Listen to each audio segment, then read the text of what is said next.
ஏற்றிடுவார்.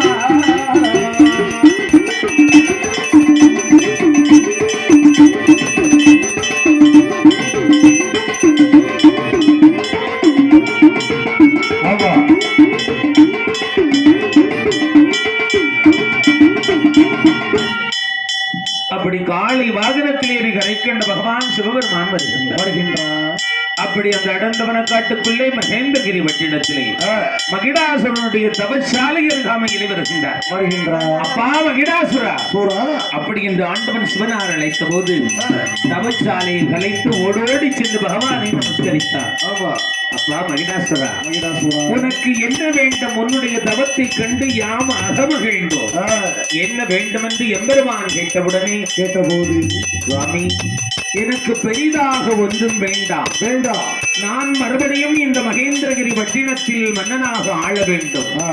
அப்படி ஆளுகின்ற நாளையிலே எனக்கு என்ன வேண்டும் தெரியுமா? லோகத்திலே எனக்கு மரணமே வரக்கூடாது.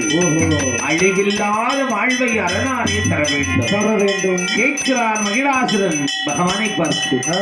கிடைக்குமா ஐயா? கிடைக்காதப்பா. உலகத்திலே ஏற்றம் ஒன்று உண்டுமை ஆனால் இறக்கம் உண்டையா, இன்பம் உண்டுமை ஆனால் துன்பம் உண்டையா. அதுபோல மண்ணிலே பிறந்த ஜீவராசிகள் ஒரு நாள் மாண்டு மடிந்தே ஆக வேண்டும். பிறப்பு ஒன்று உண்டுமை ஆனால் இறப்பு நிச்சயம், இறப்பு நிச்சயமாக உண்டு. அப்படி இருக்க இந்த மகிடாசுரன் பகவானை பார்த்து கேட்கிறார், என்ன ஆண்டவா பகவானே, எனக்கு லோகத்திலே மரணமில்லாத வாழ்வை தர வேண்டும் என்று பார்த்தார் பகவான் ஈஸ்வரன். அப்பா மகிடாசுரா, இந்த வரத்தை என்னால் தர முடியாதப்பா. ஏன் தெரியுமா? மண்ணிலே கருவிலே ஜனித்த உயிர்கள் ஒரு நாள் மண்ணிலே மாண்டு மடிந்தே வேண்டும். இது உலகத்தின் நியதியப்பா. வேண்டுமானால் உன்னுடைய வரத்தை சென்று மாற்றிக்கள் என்று எம்பெருமான் சொன்ன மாத்திரத்திலே பார்த்தான் மகிடாசுரன். என்னடா இந்த மனுஷன் எப்படி சொல்றாரு? மரணமில்லாத வாழ்வை வேண்டியல்லவா நாம் தவம் இருந்தோம். பகவானும் வந்தார், சந்தோஷப்பட்டோமே. இப்பொழுது இப்படி சொல்லுகிறாரே இந்த பகவான் என்று. எப்படி இருந்தாலும் சரி, மரணமில்லாத வாழ்வை நாம் தழுவ வேண்டும். அதற்கேற்றார் போல பகவானிடத்திலே வரத்தை வாங்க வேண்டும். அப்படியானால் பகவானே எனக்கு எப்படிப்பட்ட வர வேண்டும் தெரியுமா? தேவாதி தேவர்கள் நினைத்து என்னை கொல்லக்கூடாது. ரிஷிமார்கள் முனிவர்கள் நினைத்து என்னை அழிக்கக்கூடாது. பொதுவாக எந்த ஆண் வர்க்கம் நினைத்தாலும் என்னை நெருங்கக்கூடாது. அப்படி ஒருவேளை யாரேனும் என்னோடு போர் புரிந்தால் என்னுடைய ஒரு துளி ரத்தம் பூலகத்திலே விழுமானால் 1000 மகிடாசுரன் பிறந்து கொண்டே இருக்க வேண்டும். அப்படி ஒரு வரத்தை தாருங்கள் ஆண்டவா. சந்தோஷம். அப்படிப்பட்ட ஆர்ப்பரித்த சந்தோஷத்தோடு இந்த மகிடாசுரன் நிற்கிறான். பகவான் புறப்படக்கூடிய தருணம். ஆனாலும் எம்பெருமான் ஈசன் கேட்கிறார். எப்பா மகிடாசுரா, எல்லா விதத்திலையும் கேட்டாயே, ஒரு பெண் நினைத்து உன்னை அழிக்கக்கூடிய வரத்தை நீ கேட்கவில்லையே. அப்பா. பார்த்தான் மகிடாசுரன். பகவானே, கேவலம் ஒரு பெண் நினைத்து என்னை அழிப்பதா, என்னை கொல்வதா? அப்படிப்பட்ட ஒரு சிறிய வரம் எனக்கு தேவையில்லை. எப்படிப்பட்ட மாவீரன் நான். இந்த மகிடாசுரனை கேவலம் ஒரு பெண் நினைத்து அழிப்பதா? இந்த ஒரு வரம் எனக்கு தேவையில்லை என்று ஆவணத்தோடு பேசினான். ஆணவ பேச்சு. அப்படிதான் இருக்கும் சில சமயம். எடுக்கப்படாது. அப்படி ஆணவத்தோடு அப்படி உரைத்தான் பகவானிடத்தில். பகவானும் சிரித்துக் கொண்டே மறைந்தார்.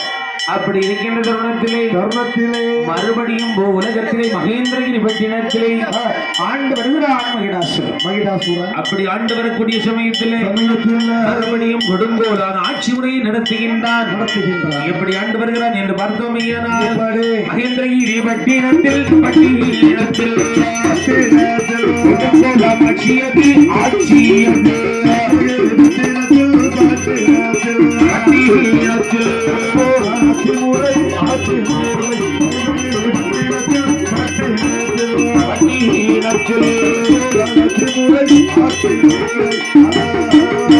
ஆண்டு வரான் மகிடாசுரன். அநியாய முறையாக தேவாதி தேவர்களே குறித்தி மாறானே சிவல்ல முனிவர்களே முதிகள் அடித்தல்லவோ ஆண்டு வாரா மகிடாசுரர் ஆண்டு வாரா மகிடாசுரர் அந்த நல்ல நாடதிலே ஆண்டு வாரா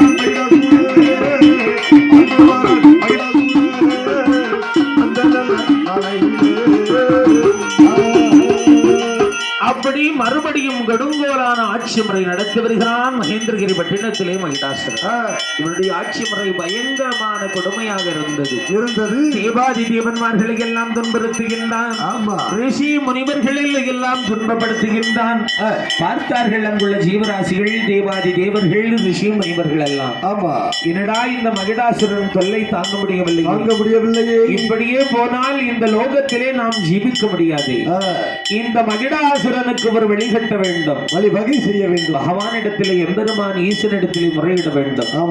இந்த ஆதி கைலாசத்திலே ஆண்டவன் சிவபெருமானை பார்க்க வேண்டும் என்று தேவாதி தேவர்கள், ரிஷி முனிவர்கள் எல்லாம் வந்து கூடி எப்படி வருகிறார்கள் என்று பார்த்தோமையானால், ஆலகால விஷத்தை உண்ட பகவான் அல்லவா, எப்படி வந்து அழைக்கிறார்கள் என்று பார்த்தோமையானால், எப்படி ஆலமுண்ட இறைவா அருள் நீலகண்டா வருவார், இந்த வேளையில் அருள் புரிவாய், மனவேதனை மாற்றிடுவாய்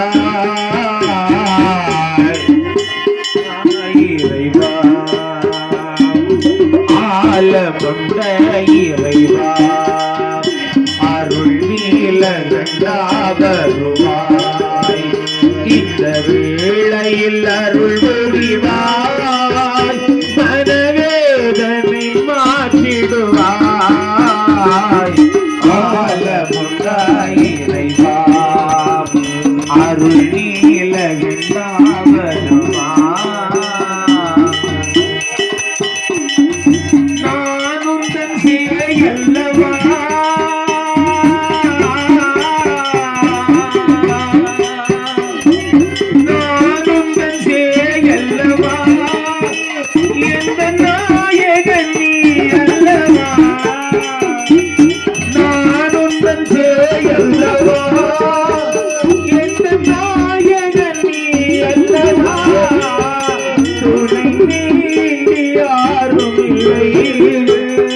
உயர் துடைத்திடவாயிரைவா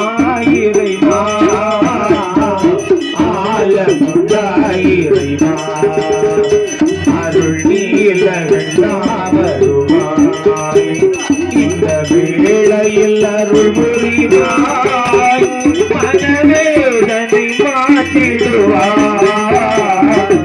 ஆலமுண்ட இறைவா அருள் நீலகண்டா வருவாய். ஆலமுண்ட பரமேஸ்வரா அருள் நீலகண்டா ஆண்டவா, உலகத்திலே தேவாதி தேவன்மார்களை எல்லாம் துயரப்படுத்துகின்றார். ரிஷி முனிவர்களை எல்லாம் குறவுதிலே அடிக்கின்றார். அங்கு வாழுகிற ஜீவராசிகளை எல்லாம் கொடுமைப்படுத்துகின்றார். என்று முறையிடுகின்றார்கள் தேவாதி தேவர்கள், ரிஷி முனிவர்கள். பார்த்தால் பகவான் பரமேஸ்வரன், அப்பா தேவாதி தேவர்களே, ரிஷி முனிவர்களே, கஷ்டம் என்பது நிறைய காலம் வராது. இல்லை இல்லையா? ஆமையா. ஆகையினாலே சற்று பொறுத்துக் கொள்ளுங்கள். மகிடாசுரன் அழியப்படுவது நிச்சயம். அதுகாலம் வரைக்கும் பொறுத்துக் கொள்ளுங்கள் என்று சமாதானப்படுத்திவிட்டு பார்த்தார் பகவான் ஈஸ்வரன். இப்படியே போனால் இந்த மகிடாசுரன் இந்த நாட்டிலே குடும்பராட்சியை தொடர்ந்து விடுவார். ஆகையினாலே மகிடாசுரனை வதம் செய்ய வேண்டுமையானால் என்ன செய்ய வேண்டும்? யாரை அழிக்க வேண்டும்? அப்படி ஈஸ்வரன் பார்க்கின்ற போது அப்படி சுட்டி முட்டி பார்க்கையில அங்கே யார் வருகிறா தெரியுமா? சுத்தி முத்தி பார்க்கையில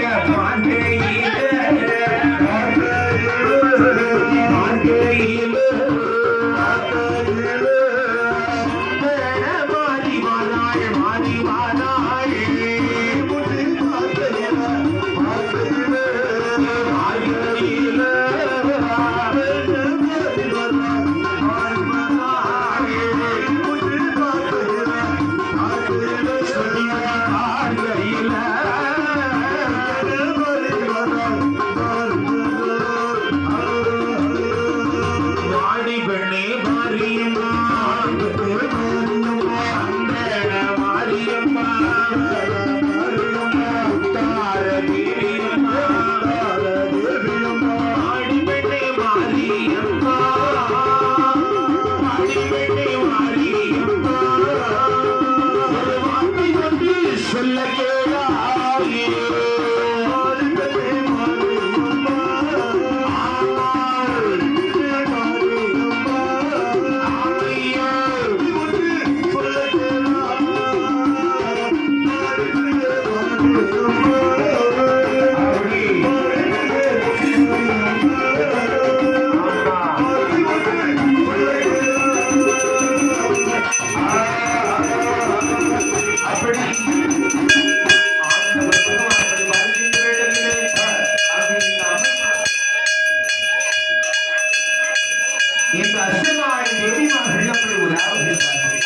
பார்த்தார் பகவான்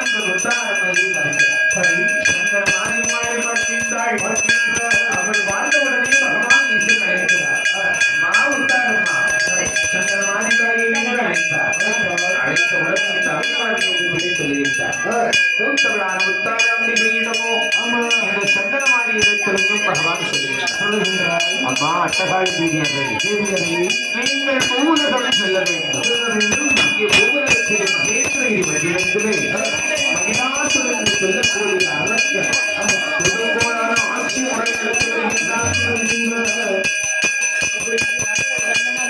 ஆட்சி முறை நடத்துகின்றார் குடும்போடான ஆட்சியை நடத்துகிறான் அல்லவா இவனுடைய அரசதனத்தை இழக்க வேண்டும் ஆகினாலே மகிழாசுரனை வதம் செய்து இந்த மாநிலத்தில் உள்ள மகிழ்ச்சிகளால் காத்திருக்கின்றோம் நீங்கள் அக்காரத்தையுமாக 8 பேரும் புறப்படுங்கள் அப்படி என்று ஆண்டவன் சிவபெருமான அந்த வார்த்தை காதில் கேட்டு எப்படி வருகிறாள் என்று பார்த்தோமையானால் தேவிமார்கள் மூத்தவராமத்தார் அம்மையும் இந்த சுந்தரமாகியும் பகவானை படித்து கொண்டு ஓர் முடியணும்னா 1000 வேணும் அல்லவா கண்டிப்பாக பெரிய ஆயுதம் சொல்லுங்க பார்ப்போம் 8 புத்தி பெரிய ஆயுதம் அதை விடவும் பெரிய ஆயுதம் உலகத்தையும் பெரிய ஆயுதம் தான் அதை விடவும் பெரிய ஆயுதம் தெரியுமா இந்த தெய்வங்கள் எல்லாம் கையில வைத்திருக்கின்றார்கள் இந்த ஆயுதங்கள் எல்லாம் எப்படி பெருசது பார்த்தோமையானால் வீர வாழ்வு ஒரு கையில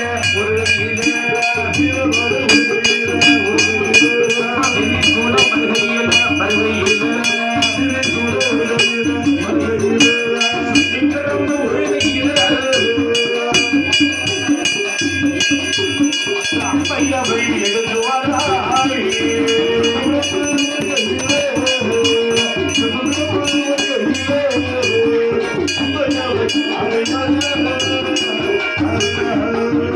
வீரவாழ் ஒரு செய்கிறது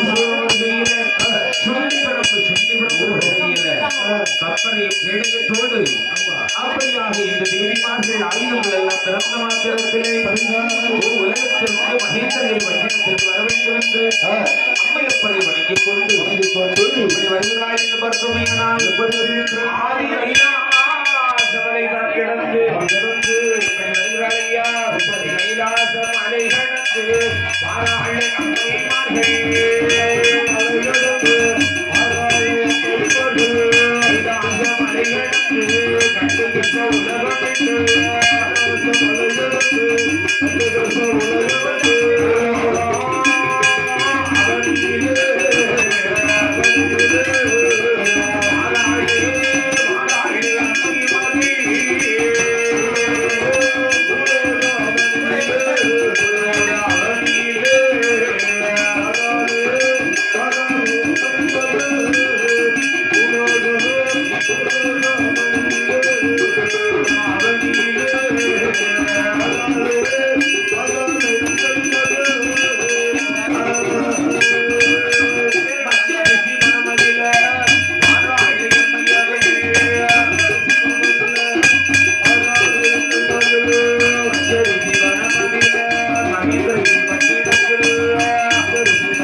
மகிடாசுர கோட்டைக்கு முன்னாலே வருகின்றார். ஆமா, பகவான் உரைத்தது போல இந்த மகிடாசுரனை வதம் அளிக்க வேண்டும் அல்லவா?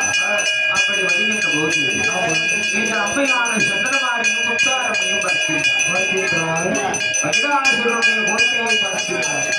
இந்த மகமாயி தேவிமார்கள் மகிடாசுர கோட்டையை பார்க்கிற போது அது எப்படிப்பட்ட கோட்டை தெரியுமா? எப்படி 7 சுற்று கோட்டைகள், 21 மதிலமைத்து மாடகுட கோபுரத்தோடு சாவடி அமைப்பு எப்படி ஆண்டு வருகிறார் என்று பார்த்தோமே. 7 சுற்று கோட்டை கட்டி 21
இந்த மகிடாசுரனை வதம் செய்ய வேண்டி பகவான் இருக்கிறார். ஆமா இல்லையா? ஆமையா, என்னதான் இருந்தாலும் அவரும் ஒரு மானிட ஜீவிதத்தில் பிறந்தவன் தானே. ஒரு முறை பேசி பார்க்கலாம் என்று இந்த அம்மையான தேவிமார்கள் இளையவரான காந்தாரியை அனுப்புகிறாள். தூது பேச, சமாதானம் பேச, இந்த கொடுங்கோல் ஆட்சி முறையை கைவிட வேண்டும் என்று சமாதானம் பேசுவதற்காக சங்கரியாள் காந்தாரி அம்மை வருகின்றாள். அந்த மகிடாசுர கோட்டைக்குள்ள எப்படி வருகிறாள் தெரியுமா? மகிடாசுர கோட்டையில் மகமாயி மாறாள்.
என்று அவமானப்படுத்தி அனுப்புகிறான் மகிடாசுரன். ஆமா, அழுது புலம்பிக் கொண்டே வருகிறாள் இந்த மகமாயி காந்தாரி அம்மையானவள். அழுது கொண்டே வந்து சொல்லுகின்றார், அம்மா சந்தனமாரி, முத்தார அம்மா, நீங்கள் என்னை சமாதானம் பேசவல்லவா அனுப்புகிறீர்கள்? அந்த மகிடாசுரன் பெண்மையை கேவலப்படுத்தி ஏளனப்படுத்தி வாடி கோடி என்றெல்லாம் சொல்லி என்னை துரத்தினான் அம்மா என்று அழுது விளம்பியதை பார்த்தார்கள் தம்மைமார்கள். பார்த்தால் இந்த சந்தனமாரி முத்தார அம்பிகை பார்க்கின்றாள். அடே மகிடாசுரா, பகவான் சொன்னது போல நீ அழிய பிறந்த மக்கள், நீ அழிய வேண்டியது நிச்சயமடா. இதோ வருகிறேனடா என்று இந்த அம்மைமார்கள் எத்தனை தேவிமார்கள் போர் கொடுக்கின்றார்கள். எப்படி வருகின்றார்கள் என்று பார்த்தோம். பாடா பாடா மகிடாசுரா செய்ய போறடா,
மகிடாசுரனுடைய ஒரு துளி ரத்தம் தரையிலே விழுகின்ற போது 1000 மகிடாசுரன் பறந்து கொண்டே இருக்கிறார்.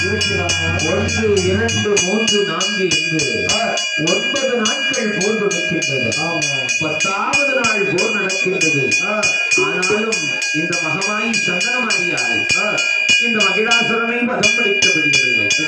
பார்த்தால் இந்த மகமாயி சந்தனமாரி, ஆண்டவா பகவானே ஆதி சிவபெருமானே, நீங்கள் அனுப்பியதோ இந்த மகிடாசுரனை வதம் பிடிப்பதற்காக. எங்களால் அந்த காரியத்தை நிறைவேற்ற முடியவில்லை. ஆண்டவா சிவனை, இந்த மகிடாசுரனை எப்படி ஐயா வதம் பிடிப்பது என்று மனதார பகவானை வேண்டி விரும்பி நிற்கிறார். பகவானுடைய அபய குரலானது இந்த அம்மைமார்களுக்கு கேட்கிறது. ஏ அம்மா சந்தனமாரி, இந்த மகிடாசுரனை வதம் செய்ய வேண்டும். ஆனால் அவனுடைய ஒரு துளி ரத்தம் கூட தரையில் விழாமல் போர் புரிய வேண்டும்.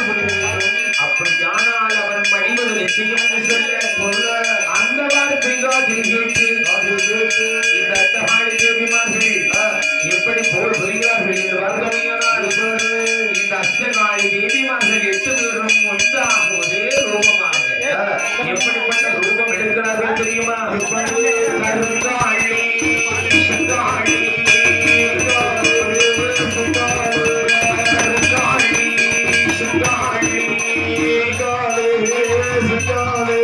கருங்காளி சங்காளி அட்டகாளி தேவியோட அம்மைமார்கள் உருவெடுத்து சொல்லி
மார்கழி